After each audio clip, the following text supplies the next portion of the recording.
Olá, pessoal! Sejam muito bem-vindos a mais uma aula de língua portuguesa. E o assunto de hoje vai ser o quê? Continuação da aula passada. Nós vamos falar de pontuação. Na aula passada nós falamos sobre a vírgula, né? A gente deu mais ênfase no uso da vírgula. Hoje nós vamos continuar, claro, a gente vai falar também de outros pontos, mas a ênfase maior vai ser no ponto final. Então vamos lá. Só para lembrar, né? O que é a pontuação? Empregos de sinais na escrita para representar a entonação da fala, que eu já expliquei. Se a gente fala, a gente consegue dar a entonação necessária. Mas na escrita, se não tiver os pontos, eu não consigo fazer com que quem está lendo entenda o que eu quero dizer com aquela frase. Então vamos lá. A vírgula e o vocativo. Me desculpe. Vamos continuar com a vírgula, depois a gente entra no ponto final, tá? Então vamos lá. A vírgula e o vocativo. Professora, o que será que vem a ser esse tal de vocativo, hein? A vírgula separa o quê? O vocativo. O que é o vocativo? É o termo usado por alguém quando esse alguém vai se dirigir ao seu interlocutor, ou seja, é quando eu vou me dirigir a alguém com quem eu preciso falar. Então, toda vez que você chama por alguém, você está usando o termo vocativo, tá? Então, vamos ver no exemplo para a gente poder entender melhor isso. Olha lá. Mãe, quero ir ao banheiro. O que seria o vocativo aqui? A mãe. Por quê? Porque eu estou falando com ela, eu estou chamando por ela. Então, esse termo, esse vocativo, ele precisa ser isolado do restante da frase pela vírgula, ok? Então, vamos lá. Então, coloquei lá, mãe é o vocativo desta frasezinha aí. O vocativo pode estar no início, no meio ou no final da frase. Independente da posição que ele ocupar, necessariamente nós temos que isolá-lo por vírgula. Então vamos ver como é que fica isso. Olha só, no início da frase, igual eu expliquei para vocês. Mãe, quero ir ao parque porque preciso brincar. Então, ele está direcionando a mãe, né? Está conversando com ela e a chama. Esse termo é o vocativo. Mas vamos ver agora, e está no início da frase. Vamos ver agora quando a gente coloca no meio da frase. Olha lá. Quero ir ao parque, mãe. Olha o mãe aí de novo, o vocativo. Porque preciso brincar.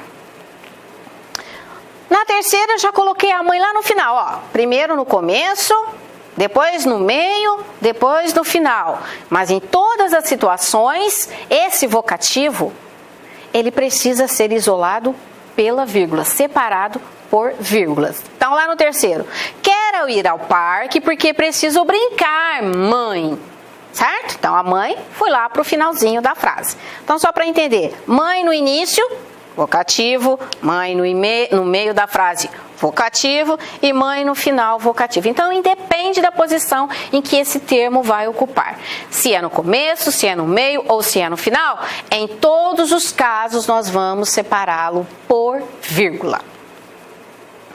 Agora, vamos entrar na questão do ponto final. Junto com quem? Com a vírgula. Ponto final e vírgula e efeitos de sentido. Nós vamos analisar aqui os sentidos que o uso desses pontos vai dar ao texto escrito. Então, um dos sinais de pontuação mais usados é o ponto final, né? Como eu já expliquei para vocês. Ele assinala o fim de um período que contém uma afirmação. Indica uma pausa maior do que a vírgula. Então, vamos ver. Vamos comparar a leitura desta frase com vírgula e depois com ponto final. Então, nós vamos observar aqui os efeitos de sentidos que a gente pode dar a uma frase se a gente modificar o ponto que nós estamos usando. No caso aqui, o ponto final e a vírgula. Então, olha só, essa frase aqui foi extraída daquele texto que já lemos em aulas anteriores. Lembra da inapetência? Lá da outra semana? Então, lembro do Pedro pequenininho, andando de mão dada com o pai na praia. Agora, a mesma frase, ao invés da vírgula, separando aqui as duas situações, nós vamos usar o quê? O ponto final. Então, olha só. Lembro do Pedro pequenininho. Ponto final. Andando de mão dada com o pai na praia. Que efeito de sentido que a gente pode notar aqui, gente? Na primeira situação, ela diz assim: lembro do Pedro pequenininho andando de mão dada com o pai na praia. A gente pode entender da seguinte forma, que as duas situações estão juntas. Ela está lembrando de quando o Pedro era pequeno e naquele pequenininho, junto com o pai, andando de mão dada com ele na praia. Então ela está dando a seguinte informação, que eles estavam caminhando na praia e o Pedro era pequenininho naquela ocasião. Então, as duas situações juntas. Já na segunda, olha o que eu posso fazer, observar de diferença. Lembro do Pedro pequenininho. Pronto. Uma lembrança que eu tenho do Pedro pequeno. Aliás, que ela tinha, né? Do neto pequeno. Pontuei e finalizei essa situação. Agora ela entra com uma outra situação.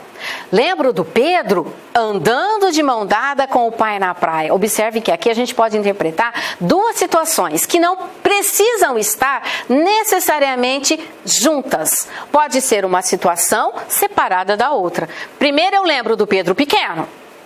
Final. Acabou essa situação aí. E já entra na segunda. Mas eu lembro dele também andando de mão dada com o pai na praia. Que já pode ser em outro caso, não na mesma situação. Então, observaram? A vírgula ali na primeira, eu já consigo casar as duas situações juntas. Na segunda, eu posso fazer duas interpretações diferentes. Ela lembrando dele só pequeno e ela também lembrando dele quando ele andava com o pai de mão dada na praia. Em certos contextos, o uso dos sinais de pontuação ajuda o leitor a entender o sentido que o autor quis dar ao texto. Foi o que eu falei, né? Nesse caso, o sinal pode mudar de lugar, alterando o modo de ler e de entender, que foi o que a gente analisou nas duas situações anteriores. Então, nós vamos praticar. Agora a gente vai fazer uma leitura de um texto, gente, que circula muito na internet, ó, já faz tempo. E justamente para mostrar para a gente a questão dos usos corretos dos pontos para que se entenda o que está escrito. Então, nós temos aqui, ó, esse texto é o mistério da herança. Ó, nós temos aqui, ó, um senhorzinho acamado. Então, ele estava muito doente. Então, vamos lá. Um homem rico estava muito mal, agonizando. Dono de uma grande fortuna, não teve tempo de fazer o seu testamento. Lembrou, nos momentos finais, que precisava fazer isso. Já que ele tinha muitos bens, ele precisava deixar por escrito para quem ele ia deixar esses bens. Pediu, então, papel e caneta.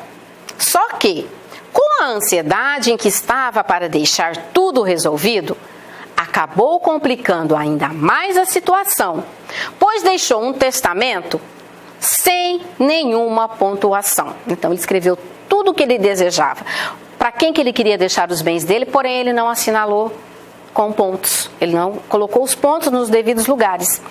E aí foi a confusão geral. Ele escreveu assim: deixo meus bens à minha irmã, não a meu sobrinho, jamais será paga a conta do padeiro, nada dou aos pobres. Para quem que ele deixou essa herança, hein? Aí é que está a situação crítica da história. Morreu antes de fazer a pontuação. A quem deixava ele a fortuna? Eram 4 concorrentes: o sobrinho, a irmã, o padeiro e os pobres. Os herdeiros assim o pontuaram. Então, foram chamadas essas pessoas para a abertura do testamento. E como não se sabia onde estavam esses pontos, cada um tratou de puxar para o lado dele. Então foi assim. O sobrinho fez a seguinte pontuação: deixo meus bens à minha irmã? Não, a meu sobrinho. Jamais será paga do padeiro, jamais será paga a conta do padeiro, nada dou aos pobres. Observaram? O sobrinho puxou a sardinha para o lado dele, ó. A herança ficava para ele. Ele pontuou de forma que o escrito, ele seria o beneficiado e o restante nada receberia. E a irmã? Chegou em seguida e pontuou assim, ó. Olha a cara dela. Deixo meus bens à minha irmã, não a meu sobrinho. Jamais será paga a conta do padeiro. Nada dou aos pobres. Observaram? Aqui ela já pontuou de modo que a herança ficaria para ela e não para os demais. Aí chegou o padeiro. e puxou brasa para a sardinha dele, né? Olha lá.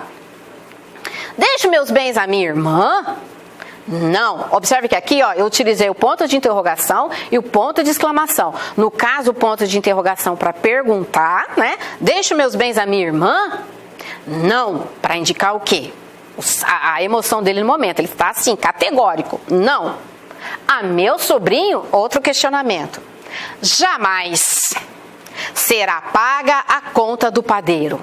Nada dou aos pobres. Perceberam? Aqui ele pontuou de forma que a conta dele, lá na padaria que devia estar alta, fosse acertada e ele não ficasse no prejuízo. Então, chegaram os pobres da cidade. Espertos fizeram esta interpretação. Olha só. Deixo meus bens à minha irmã? Não. A meu sobrinho? Jamais. Será paga a conta do padeiro? Nada. Dou aos pobres. Observaram, gente? Aqui a pontuação fez toda a diferença para aquele primeiro texto que nós vimos. Então, tinham 4 herdeiros. Cada um pontuou de forma que, hora que se lesse, ele seria o beneficiário da herança. Então, perceberam que sem o ponto nós podemos fazer a interpretação que a gente quiser, porque o uso da vírgula, do ponto, muda tudo. Muda tudo. Você quer dizer uma coisa? Não pontuou? A pessoa que for ler, ela vai interpretar o que ela achar que... Ou não vai interpretar nada, né? Aí vai depender também. Muito bem. Moral da história.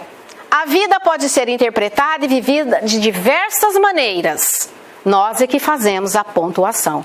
E isso faz toda a diferença. Gente, e aqui nós terminamos então mais uma aula sobre pontuação. Espero que vocês tenham compreendido o que realmente é a importância do uso desses pontos no texto e consigam agora escrever, né? Colocar os pontos certinhos em tudo aquilo que vocês forem escrever e assim conseguirem ser bem interpretados. Então, gente, é isso aí. Tenham todos bons estudos, façam as atividades e até a próxima aula. Até mais, gente!